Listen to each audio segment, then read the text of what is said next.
Hi everyone, welcome back to mentor Manthan. So I hope आप सबकी preparation बहुत अच्छी चल रही है EMRS एंड KVS के लिए।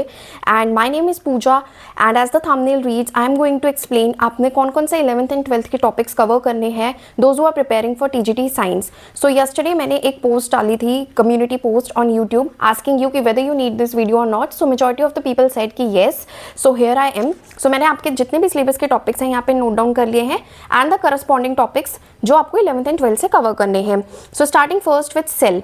देखो, सेल एक बहुत इंपॉर्टेंट टॉपिक बनता है डिस्क्रिप्टिव आंसर राइटिंग के लिए भी और ऑब्जेक्टिव के लिए भी। सो आई वुड से कि आपने 11th से ये टॉपिक तो ज़रूर करना है। बट इन केस अगर आपने आज तक सेल 11th से नहीं पढ़ा, you are new to it, तो आप इसमें कुछ टॉपिक्स स्किप कर सकते हो। That is cytoskeleton, cilia, flagella, centrosome वाला पार्ट। बट उसके बाद न्यूक्लियस आता है एंड सेंट्रोमियर वाली बात आती है, क्रोमोसोम्स वाली थोड़ी सी, वो आपको कवर करनी है। ये वाला पोर्शन टोटली एलिमिनेट किया जा सकता है, साइटोस्केलेटन, सीलिया, फ्लैजेला, बिकॉज ये 9th स्टैंडर्ड में भी नहीं है। So this was about your cell. Next उसके बाद आता है टिश्यू। तो टिश्यू में we have animal tissue as well as plant tissue. देखो, एनिमल टिश्यू चैप्टर जो है वो क्लास 11th का स्ट्रक्चरल ऑर्गेनाइजेशन इन एनिमल्स के अंदर कवर होता है। हार्डली 5 to 6 पेजेस में आपका एनिमल टिश्यू खत्म किया गया है। ऑल्सो मैंने अपने चैनल पे भी एनिमल टिश्यू की भी थ्योरी करा रखी है, MCQs भी करा रखे हैं। सो आप चाहो तो डायरेक्टली वहाँ से रीड कर सकते हो या फिर आप वीडियो देख के भी कवर कर सकते हो अपना वो वाला पोर्शन। एनिमल टिश्यू तो कर ही लेना, क्योंकि बहुत ज़्यादा मतलब चेंजेस नहीं है 9th और 12th में, 11th में सॉरी, ऑलमोस्ट सब कुछ सेम सा ही है। कुछ चीज़ें एक्स्ट्रा पॉइंट्स, एग्जाम्पल्स जो हैं वो थोड़े एक्स्ट्रा है उसमें। Then coming to plant tissue, again plant tissue मैंने यहाँ पे चैनल पे कराया हुआ है, बट वो सिर्फ 9th स्टैंडर्ड तक का था। प्लांट टिश्यू 11th स्टैंडर्ड में जाता है एनाटमी ऑफ फ्लावरिंग प्लांट्स के अंदर। Now this is a very big chapter, also काफ़ी confusing for majority of the students. इसमें मैं कहूँगी कि देखो, मेरिस्टेमेटिक टिश्यू, परमानेंट टिश्यू, ये तो आपको करना ही करना है, जो कि 9th स्टैंडर्ड का एक्सटेंशन है। देन टिश्यू सिस्टम्स तक कर लेना, आगे का मत करना जिसमें आपको वो सेकेंडरी ग्रोथ वाला पोर्शन है, उसके बाद वाला पूरा टॉपिक आप छोड़ सकते हो। इसमें टिश्यू सिस्टम में आप पढ़ लेना एपिडर्मल, वैस्कुलर और ground tissue system. Ground tissue system main है क्योंकि उसके अंदर आपकी एनाटमी आ जाती है मोनोकॉट एंड डाइकॉट प्लांट्स की, स्टेम, लीव्स एंड रूट सबकी। तो मतलब ये वाला चैप्टर आपने 11th स्टैंडर्ड से सिर्फ हाफ चैप्टर करना है। सेकेंडरी ग्रोथ वाला टोटली छोड़ सकते हो। लास्ट में जब चैप्टर खत्म होता है तो लेंटिसेल्स के बारे में एक पैराग्राफ है। So you should be knowing कि लेंटिसेल्स होते क्या, इनका फंक्शन क्या होता है, ये किस चीज में मदद करते हैं। दोबारा से रिपीट कर देती हूँ मैं, प्लांट टिश्यू के अंदर anatomy of flowering plants chapter आता है आपका क्लास 11th के अंदर। उसका हाफ चैप्टर आपने करना है अप टिल टिश्यू सिस्टम तक, epidermal, ground and vascular tissues तक। ठीक, तो ये हो गया आपका cell, animal tissue and plant tissue. Then very important topic that is diversity in living organisms. तो इसके लिए अगेन क्लास 11th के जो फर्स्ट 4 चैप्टर्स है, पूरी यूनिट है वो इंपॉर्टेंट है, राइट।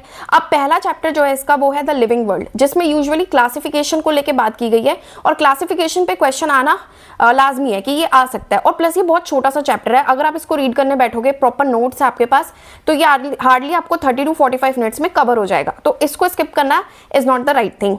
देन इसका जो सबसे इंपॉर्टेंट चैप्टर लगता है मुझे, that is your animal kingdom, because एक तो एनिमल किंगडम बहुत बड़ा है, chordata and non chordata. Then it has ample of examples and usually question जो MCQ में फ्रेम होते हैं इससे, वो होते हैं आपके मैच द फॉलोइंग टाइप्स। ठीक है, मान लो कि रेस्पिरेटरी ऑर्गन्स दे दिए काफी सारे ऑर्गेनिजम्स के फ्रॉम अलग अलग फाइलम, एंड देन वो उसको मैच द फॉलोइंग के लिए बोलेगा। सो एनिमल किंगडम के लिए 9th पे रिलाई मत करना, प्लीज 10th तक कंप्लीट कर लेना। And I am planning to come up with a video on animal kingdom, may be by 15th of March। कोशिश है मेरी कि मैं अपलोड कर दूं, तो आप एनिमल किंगडम वहां से भी कवर कर सकते हो। देन उसके बाद आता है बायोलॉजिकल क्लासिफिकेशन चैप्टर, जो चैप्टर नंबर 2 है आपका 11th के अंदर। अगेन ये वाला चैप्टर थोड़ा इंपॉर्टेंट है, MCQ पॉइंट ऑफ व्यू से इंपॉर्टेंट है, कर सकते हो अगर टाइम है तो। और लास्ट आता है प्लांट किंगडम। अब देखो, प्लांट किंगडम बच्चों के लिए सबसे ज्यादा कंफ्यूजिंग हो जाता है। तो प्लांट, इन 3 में से अगर मैं कहूँ कि आप छोड़ना चाहो कोई, क्योंकि अभी नंबर ऑफ डेज काफी कम है, तो आप प्लांट किंगडम छोड़ देना। एग्जाम्पल्स उसके याद कर लेना। एटलीस्ट अगर एग्जाम्पल पे क्वेश्चन आता है कि ब्रायोफाइट्स कौन सा है, टेरिडोफाइट्स कौन सा है, जिम्नोस्पर्म्स, तो आपको एग्जाम्पल्स पता होने चाहिए। ठीक, बाकी की theory if you don't have time you can skip, वरना ये चारों ही चैप्टर्स आते हैं। तो मैं हायरार्की में जो इसमें सबसे इंपॉर्टेंट बोलूंगी that is your animal kingdom. तो अगर आपको शुरुआत करनी है इस यूनिट के लिए तो एनिमल किंगडम कर लो, देन लिविंग वर्ल्ड कर लो, 40-45 मिनट्स में चैप्टर खत्म हो जाएगा। And then you can go with biological classification, plant kingdom के सिर्फ एग्जाम्पल्स।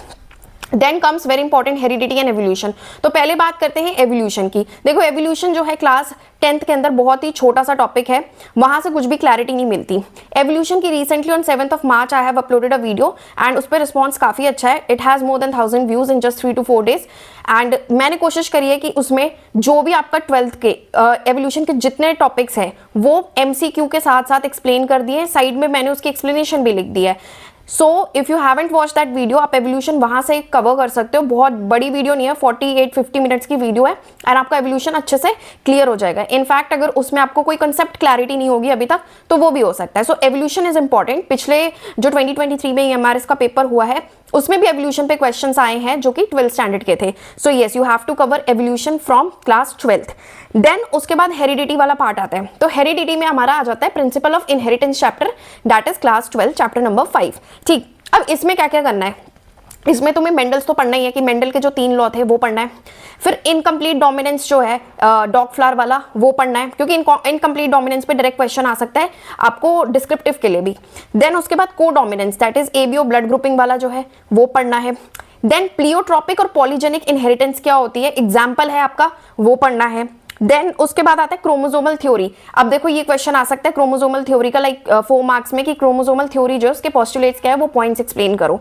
ठीक, अब लिंकेज एंड रिकॉम्बिनेशन एक ऐसा टॉपिक है which is quite complex and अगर आपको उसमें परेशानी है तो आपको बेसिक पता होना चाहिए कि लिंकेज क्या होता है, रिकॉम्बिनेशन क्या होता है। ठीक है, किसने उसके ऊपर एक्सपेरिमेंट करा था, TH मॉर्गन के बारे में पता होना चाहिए एंड कौन से ऑर्गेनिज्म पे करा था। मतलब आप ना इस चैप्टर को MCQ पॉइंट ऑफ व्यू से प्रिपेयर कर लो, अगर आप डिस्क्रिप्टिव के हिसाब से नहीं भी कर सकते तो कि आपको एटलीस्ट नॉलेज होनी चाहिए इन सब टर्मिनोलॉजीज की, that is linkage, recombination, pleiotropic, genes, polygenic inheritance etcetera. Then इसके बाद नेक्स्ट इसके अंदर आता है सेक्स डिटर्मिनेशन, बहुत इंपॉर्टेंट है, ये 10th में भी है। तो सेक्स डिटर्मिनेशन ह्यूमंस का आपको अच्छे से आना चाहिए, but in this chapter 12th में ग्रास हॉपर का भी दे रखा है, बर्ड्स का भी दे रखा है। जैसे ग्रास हॉपर में XO टाइप का होता है, बर्ड्स में ZW टाइप का होता है, फीमेल हेट्रोगेमिटी होती है। ठीक, तो ये पॉइंट्स जो है आपको पता होने चाहिए।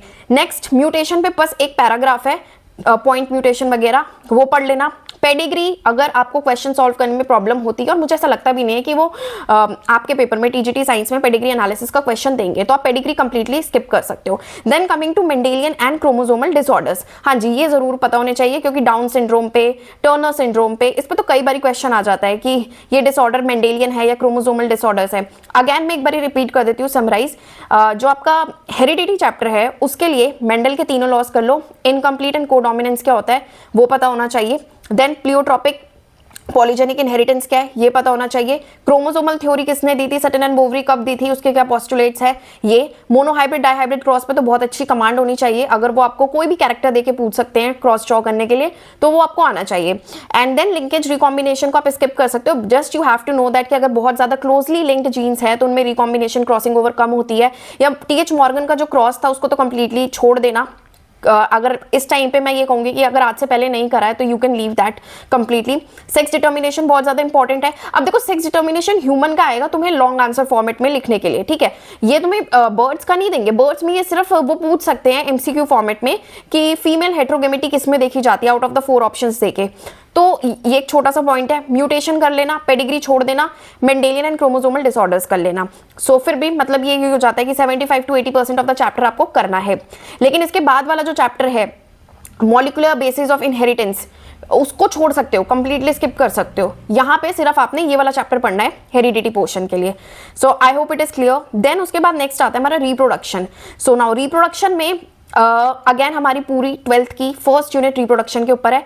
Now it has both sexual reproduction in flowering plants भी है as well as human reproduction भी है। अगर अभी तक 12 से कवर नहीं करा है तो पहले कहूंगी चैप्टर नंबर 3 और 4 पढ़ लो, दैट इज ह्यूमन रिप्रोडक्शन और रिप्रोडक्टिव हेल्थ, क्योंकि रिप्रोडक्टिव हेल्थ भी थोड़ा बहुत 10th में दे रखा है। बहुत आसान चैप्टर है, ये चैप्टर भी ऐसा है कि ये 40-45 मिनट्स में कवर हो जाएगा।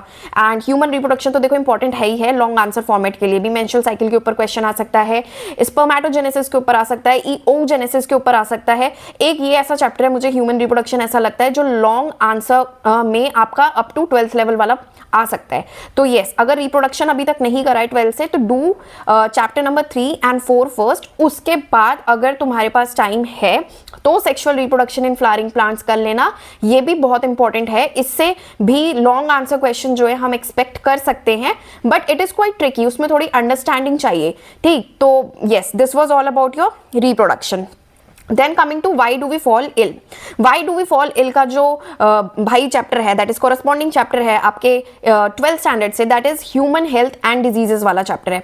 तो उसमें क्या है, पहले स्टार्टिंग में सारी कॉमन डिजीजेस दे रखी हैं आपको, जो भी बैक्टीरियल है, वायरल है, ये सारी डिजीजेस मेंशन है, तो आपको वो सारी डिजीजेस पता होनी चाहिए, कौन सा ऑर्गेनिज्म उसे कॉज कर रहा है, अगर वेक्टर इन्वॉल्व है तो वेक्टर कौन सा है। ठीक, ये पॉइंट्स हो गए। देन उसके बाद इम्यूनिटी बड़ा इंपॉर्टेंट बन जाता है, innate immunity, adaptive immunity and vaccination, immunization, ये सारा पॉइंट आपको करना है वहां से। देन एड्स का मेंशन, क्योंकि क्लास 10th के अंदर है, so you will do AIDS also. AIDS के ऊपर डायरेक्ट क्वेश्चन आ सकता है डिस्क्रिप्टिव में। देन कैंसर जो है आप उसको छोड़ सकते हो, उसमें कैंसर के ऊपर भी अच्छे खासे 2 पेजेस है, you can leave that. And drugs भी छोड़ सकते हो। तो मतलब हाफ ऑफ द चैप्टर जो है आपने ये कंप्लीट करना है। डिजीजेस सारी करनी है, इम्यूनाइजेशन, वैक्सीनेशन यानी इम्यूनिटी वाला पार्ट पूरा करना है, एड्स करना है, राइट। देन उसके बाद एक और टॉपिक है नेक्स्ट आपकी सिलेबस में, ह्यूमन आई एंड डिफेक्ट्स। तो देखो डिफेक्ट्स तो तुम फिजिक्स में पढ़ लोगे, अब ह्यूमन आई क्लास 11th के neural control and coordination chapter के अंदर है, छोटा सा है, बहुत ज्यादा बड़ा नहीं है, अब वहां से कर लेना, क्योंकि अगर ह्यूमन आई पे 4 मार्क का क्वेश्चन आ सकता है, अच्छा सा डायग्राम बनाओ, आंसर लिखो एंड पूरे 4 नंबर आ सकते हैं। तो human I neural control and coordination से जरूर करना, 10th स्टैंडर्ड में बहुत ही छोटा है, 4 मार्क के लिए वो सफिशिएंट नहीं होगा। Then comes your control and coordination. तो देखो कंट्रोल एंड कोऑर्डिनेशन चैप्टर जो 10th है उसके अंदर ना 4 टॉपिक्स आते हैं।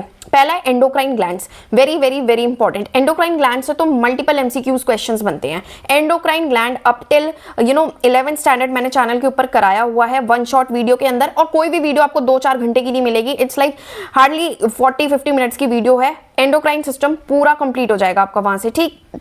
तो आप एंडोक्राइन सिस्टम करोगे, इंपॉर्टेंट है। दूसरा फिर कंट्रोल एंड कोऑर्डिनेशन के अंदर आता है प्लांट हार्मोन्स। सो प्लांट हार्मोन्स भी मैंने करा रखा है यहाँ पे, और प्लांट हार्मोन्स जितना रिक्वायर्ड है वो ऑलरेडी चैनल पे है, उतना कर लो, I think it would be sufficient.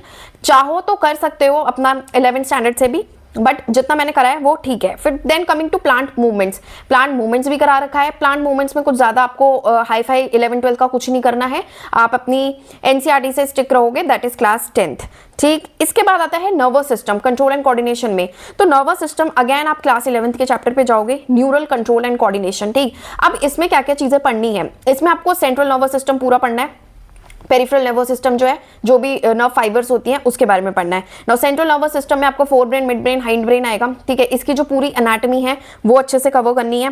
Then structure of a neuron बहुत इंपॉर्टेंट है, क्योंकि न्यूरॉन का स्ट्रक्चर आपकी क्लास 9th में थोड़ा सा मेंशन किया गया है, ठीक। आपको जो नहीं पढ़ना इस चैप्टर से, that is conduction of nerve impulses, क्योंकि मुझे नहीं लगता कि ये आपके लॉन्ग आंसर क्वेश्चन में आ सकता है, तो ये स्किप कर सकते हो आप। अच्छा, जो भी चीजें मैं कह रही हूँ ना कि ये स्किप कर सकते हो इस चैप्टर से, that is because I am providing you options. अगर आपके पास टाइम है तो पूरे चैप्टर्स कवर करो, अगर नहीं है तो आप ये चीजें स्किप कर सकते हो, ठीक है। तो इसमें से क्या पढ़ना है, सेंट्रल पेरिफेरल नर्वस सिस्टम पढ़ना है आपने, स्ट्रक्चर ऑफ न्यूरॉन पढ़ना है, सेंट्रल नर्वस सिस्टम का पूरा जो एनाटॉमी है वो अच्छे से पढ़नी है, एंड थोड़ी बहुत जो टर्म्स एंड टर्मिनोलॉजीज होती है कि साइनेप्स क्या होता है, साइनेप्टिक क्लेफ्ट क्या होता है, ये आपको पता होना चाहिए। मतलब आप इसको रट्टाफाई ना भी करो तो एटलीस्ट एक रीडिंग दे सकते हो, ताकि वो दिमाग में रहे बात। तो ये 4 topics, that is nervous system, endocrine system, plant hormones and plant movements, ये कवर करते हैं आपका कंट्रोल एंड कोऑर्डिनेशन पूरा क्लास 10th का, okay. Then improvement in food resources आता है। देखो इंप्रूवमेंट इन फूड रिसोर्सेज भी करा दिया मैंने यहाँ पे चैनल पे एमसीक्यू फॉर्मेट में, और कुछ डिस्क्रिप्टिव क्वेश्चंस है उसके।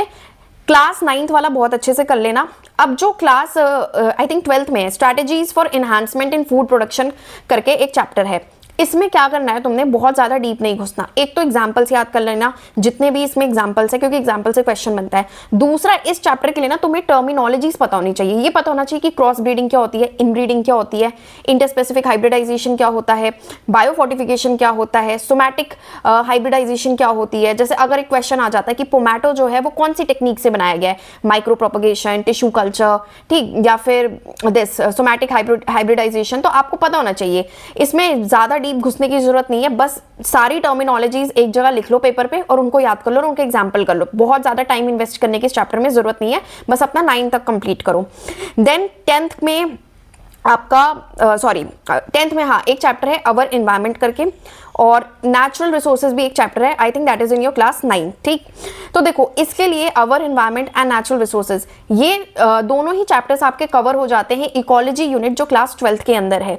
ठीक, अब उसमें 4 चैप्टर्स है। Now I am telling you the preference कि आपको पहले कौन से 2 चैप्टर करने चाहिए, क्योंकि वो आपके 9th एंड 10th का एक्सटेंशन है। सबसे पहले तो चैप्टर नंबर 16 यानी कि लास्ट चैप्टर जो क्लास 12th एनसीईआरटी का है वो कंप्लीट करोगे। उसमें आपके काफी सारे टॉपिक्स जैसे कि पोल्यूशन हो जाएगा, water pollution, air pollution and ozone, global warming, ये सब कुछ कवर हो जाएगा। ठीक, और चैप्टर 14 के अंदर आपका decomposition, productivity, food chain, food web, ठीक, ये टॉपिक्स जो है ये कवर हो जाएंगे। So if you don't have time पूरी इकोलॉजी यूनिट नहीं करनी, चैप्टर 16 एंड 14 कर लो एंड देन उसके बाद अगर टाइम बचता है तो देख लेना बाकी चैप्टर 13 और 15 भी, बट 16 एंड 14 तो जरूर जरूर जरूर करके जाना।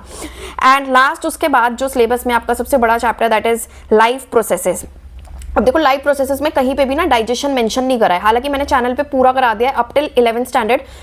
चाहो सेफ साइड पे तो कर सकते हो वरना छोड़ सकते हो डाइजेशन को। Then coming to circulation, circulatory system भी मैंने 11th स्टैंडर्ड का पूरा कराया है आपको 2 पार्ट्स के अंदर। तो उसमें अब एक बच्चे का डाउट था कि क्या हमें कार्डियक साइकिल भी पढ़नी है।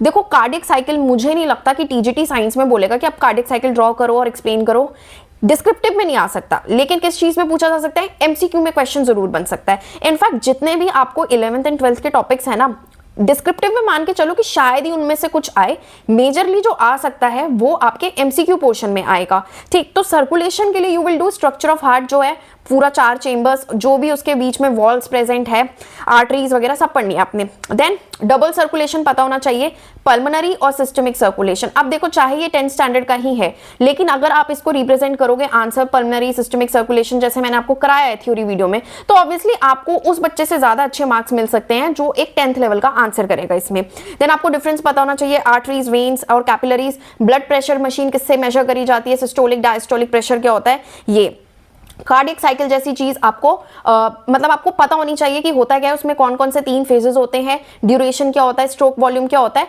But all these from MCQ point of view. मुझे नहीं लगता कि डिस्क्रिप्टिव में आपको लॉन्ग आंसर क्वेश्चन में ये लिखने को आएगा। ठीक, so this is circulation and circulation पे भी बहुत अच्छा रिस्पॉन्स है। If you want you I will provide the links of all these videos in the description, या फिर एंड में आपको यहाँ पे साइड्स पे भी दिख जाएंगी स्क्रीन पे, तो आप वहां से देख सकते हो। देन एक्सक्रीशन, देखो एक्सक्रीशन क्या है, एक पैराग्राफ में खत्म कर रखा है 10th स्टैंडर्ड में, and that is not at all sufficient. Excretion तो आपको करना ही पड़ेगा 11 से। ठीक है, तो उसमें एक्सक्रीशन में आप क्या कर सकते हो कि एक्सक्रीटरी सिस्टम जो भी है उसके पार्ट्स क्या है। ठीक है, मेजर नाइट्रोजनस वेस्ट क्या होता है अलग अलग ऑर्गेनिजम्स में, कि ह्यूमंस में मेजर नाइट्रोजनस वेस्ट क्या है, बर्ड्स में क्या है, रेप्टाइल्स में क्या है, यूरिया है, यूरिक एसिड है, अमोनिया, ये पता होना चाहिए। क्यों? क्योंकि ये एमसीक्यू में पूछे जा सकते हैं कि स्नेक का मेजर नाइट्रोजनस वेस्ट जो है वो क्या होता है। देन यूरिन फॉर्मेशन कैसे होता है, जिसमें वो पूरा जीएफआर वाला पार्ट आता है।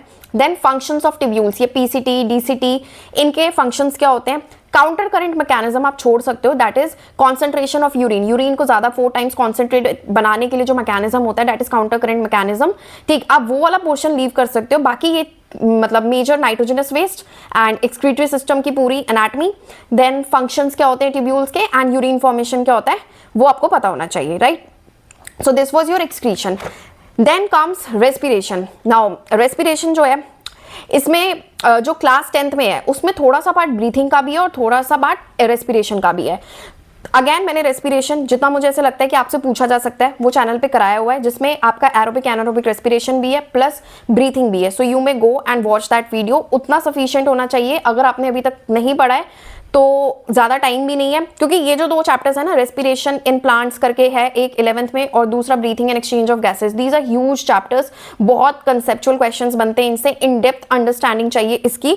अगर टाइम बचा तो I might cover this chapter, respiration वाला जो चैप्टर है, टाइम बचा तो आई विल कवर डेफिनेटली, ये कर लेना। और हाँ, रेस्पिरेशन में एक इंपॉर्टेंट चीज कि ग्लाइकोलिसिस को ना बहुत ज्यादा एम्फसाइज किया गया है 10th में। तो एक चीज कर सकते हो कि ग्लाइकोलिसिस जो है 10 स्टेप प्रोसेस होता है, बहुत आसान है, 10 मिनट में याद हो जाएगा।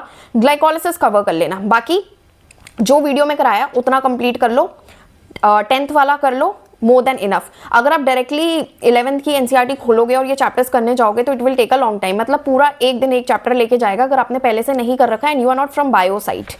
सो this was about your respiration.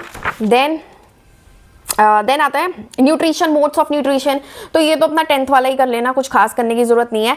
एक लास्ट इंपॉर्टेंट रह गया हमारा photosynthesis. Now photosynthesis is important. अब फोटोसिंथेसिस में ये नहीं कहूंगी कि आपको शायद वो C3 साइकिल या C4 साइकिल का पूरा मैकेनिज्म या फिर लाइट रिएक्शन पूरी एक्सप्लेन करने का बोल देगा टीजीटी साइंस लेवल पे, but these questions again are important from MCQ point of view.